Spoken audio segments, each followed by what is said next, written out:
Hello everybody, welcome back to PT Talks. My name is Hafriz Shah. And I am Matt. Today we're going to talk about the hottest news in town, the new Proton X70. Yeah, the biggest launch of the year, and you finally have the all-important detail, the prices. We figured out about this car bit by bit for the past, what, 3-4 months. There were 2 media previews, and which led to the final showdown a couple days back. And so we finally have it confirmed. The car starts from under 100,000 ringgit. So now we're going to discuss the price. What do you think? I think, initially I expected the car to be priced at 130,000 ringgit because it's CBU and it's very sophisticated, but they surpassed all expectations, at least in my opinion. And, they delivered the promise. Base model starts from under 100,000 ringgit. Top spec is 124,000 ringgit. That's fantastic value in my opinion. If anything, I think the top spec model, 124, that is more amazing because this car has everything. Everything you can ask for. Even a base model, let's not even talk about top spec model. Base model comes with 6 airbags. The whole GKUI system with the data plan and all the unlimited music services, GPS navigation, the whole works. It's even there in the base car. So in terms of value, I think the base model stands its own. It's one of the usual things that you get in a base model car is a crappy radio. 2-day, single day, something like that. That tells you that you didn't have enough money, you bought the cheapest car. But on the X70, you get the exact same head unit, whether you buy the standard or the premium. I think that's great. The only probable giveaway is the lack of leather seats. And which maybe is bigger fine wheels. Because I don't mind having leather good fabric. And of course, the wheels are a bit smaller, 17s instead of 18s or 19s on the bigger models. But I think the 17s on X70 looks bigger pretty decent, than the 17s on the CX5. Those look really undersized. Yes, that's true. You're right. And in terms of safety kit, it's right up there. But before that, I think we should address the price point a little bit further. Now, there are 2 ways we can go about this, right? You can compare it directly against price-wise, so that brings you in the bracket of the Honda HR-V, which is also around under 100,000 ringgit to 120, thereabouts. And of course, if you want to compare class by class, the X70 goes against the Honda CR-V Mazda CX-5. Let's take the first scenario first. The X70 against its price rival. So if you take the Honda, for instance, that is against the Honda HR-V. Exact same prices, 100 to 120,000 ringgit. But the HR-V is technically a smaller car. It is a smaller car. It's based on a B segment base. It's a lot less sophisticated. We are comparing cars. They are completely different. The HR-V has a 1.8 liter engine NA. The Proton has a 1.8 liter turbocharged. Direct injection. So it's far more advanced. It's not just normal turbocharged. It's direct injected turbocharged. It's a whole lot more complicated, a lot more advanced. And it's got a 6-speed automatic instead of the CVT, which a lot of people dread. In terms of footprint, the X70 is so much larger. It's actually 1 segment higher. I mean, you have to look past the badge, obviously. But if you are to compare the 2 cars side by side, the X70 and the HR-V, coming from the HR-V into the X70 is a huge upgrade. And I'm not talking about... You don't get to say that a lot, but this is in actual fact an upgrade. And I'm talking about everything, in terms of specs, in terms of space, in terms of build quality especially. The Proton, you don't really relate Proton and build quality. Not so much with what they've done for the past 20 years. But this time around, they really delivered on that front. First and foremost, it's also based on the latest and greatest Geely Boyue. So you get all the latest stuff, technologies, and the build quality. I mean, if you've gone up close, assuming you have, we felt the car, it's pretty... it's got everything you want and even things you don't need, like the sunroof. And it's actually, the whole sunroof is huge. So in terms of build quality, I think it's better than the Mazda CX-5, which probably is the benchmark for the segment. And it's something that I mentioned in the launch many times over. It has NEPA leather seats. I mean, come on. NEPA is not cheap leather. You buy a brand new Mercedes-Benz S-Class now for 700,000 ringgit. You don't get NEPA leather. You buy the X70 for 124,000 ringgit, you get NEPA leather. How amazing is that? So real good stuff. So going back to the rivals, if you compare this against its class rivals, meaning the Mazda CX-5s, the Honda CR-Vs, it's very comparable in terms of technology, in terms of size, but in terms of price, it's a 40,000 ringgit difference between the X70 and the CR-V. Almost on average, 40,000. Yeah. Yeah, that's crazy. I mean, looking at spec by spec, the premium X70 is 124, the top spec premium CR-V is 165. That's 40,000 ringgit. That's 30% more compared to the Proton. For what's essentially the same segment. Yeah. And you're not losing out on anything. That's true. In fact, I think you gain a little bit more. Yeah. Overall, I think value for money, gotta say, Proton really delivered on that front. But at the same time, this is Proton we're talking about. And Malaysians being Malaysians, you know, they love to complain. Yeah, okay. And from the very start, people are complaining, you know, it should be cheaper.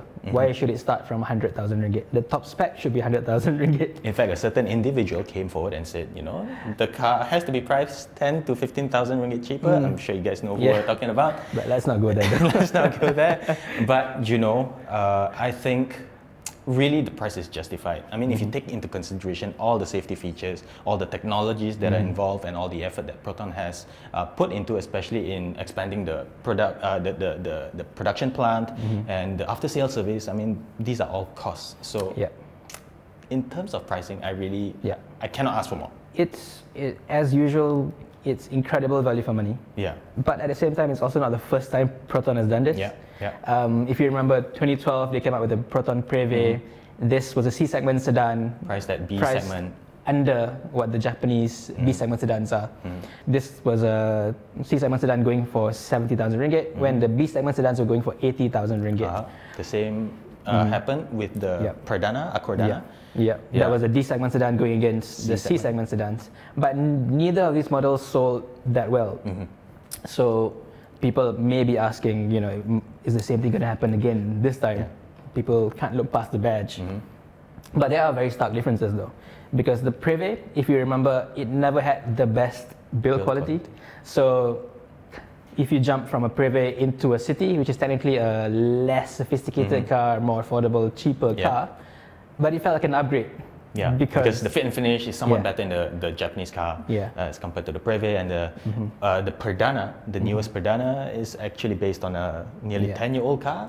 So it's easy to justify buying the Honda instead of the Proton because it felt better inside. It has better technologies when it comes to the Proton Pradana because this was based on a previous generation Accord, right? So technology-wise, it was a little bit step behind. Sort of lagging in that department. But the X70, on the other hand, as I mentioned earlier, is based on the latest and actually the latest Proton Boyer. So you get everything that the Boyer has in China, and that guy over there is the best seller. So finally, you get everything, you know, for the price. This car has the design, has the technology, and the value for money that, you know, it just trumps everything else in the same class. On paper especially. I mean, Malaysians always buy based on price. So if you compare the prices, you should be choosing this car between this and the Honda HR-V. And between the two, if you ask me, I think it's a no-brainer. Another major concern is, of course, the cost of running the car. This is, of course, the most advanced Proton we've ever had. So in terms of maintaining the car, servicing cost, we actually did a comparison between the X70 against the Honda CR-V spec by spec.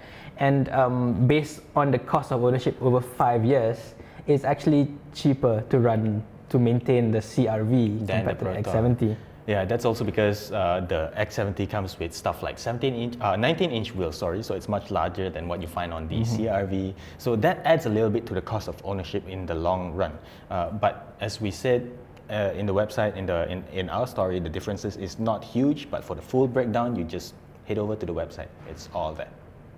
That pretty much sums up our subject on the X70. But there's also the issue of the Perodua SUV or the Perodua D38L or NSU, whatever you want to call it. They've also announced that they are coming up with their own SUV. Seems rather coincidental, but I don't know if it's planned or not. So they're coming up with its own SUV very soon. It's not out this year. It's going to be out sometime early next year. First quarter maybe. So it's going to be based on the Toyota Rush Daihatsu Terrier. So the look, the equipment, so expected to mirror those two a little bit more. So everybody, of course, will be comparing. Should I buy the Proton now or should I wait for the Perodua? I think you shouldn't be comparing the two in the first place because these are widely different cars. It's good to have options, but yeah, like you said, it's two completely different cars. Yeah, the Rush, the Terios, the new Proton SUV, it's going to be a B segment SUV. Yeah. It's going to be a 7-seater instead of a 5-seater. It's a rear-wheel drive car. Yeah. Yeah, it's a different platform altogether. It's a ladder frame instead of a unibody, and it's got a less sophisticated engine, a 1.5 liter that's same to the Myvi, and a 4-speed auto. Yeah. So if you want to go spec by spec, so it's hard to compare because these are just completely different cars. Yeah. And the biggest difference, of course, is going to be the price. Yes. This car will not cost 100,000 ringgit. The Toyota that is based on, the Rush, starts from 93,000 ringgit. So I would guess that the Proton is going to be around 15 to 20,000 ringgit cheaper. Yeah, that brings it to what? Between 70 to 80, somewhere there. Yeah. So yeah, it's almost half the price of a X70 premium, you know. So of course you can't really compare the two cars. And in terms of technology, yes, it will have 6 airbags as standard. It will have ASA 2.0, which is more advanced than what you have in the Myvi itself. This one comes with pedestrian detection. Yeah, and also a higher operational range. If you look at the Toyota Rush, it now detects, AEB now works up to 80 kilometers per hour, up from 30 in the Myvi. Yeah, we don't know much about the D38L as of now. Yeah. But we'll know about all these cars very soon. And expect the usual reviews.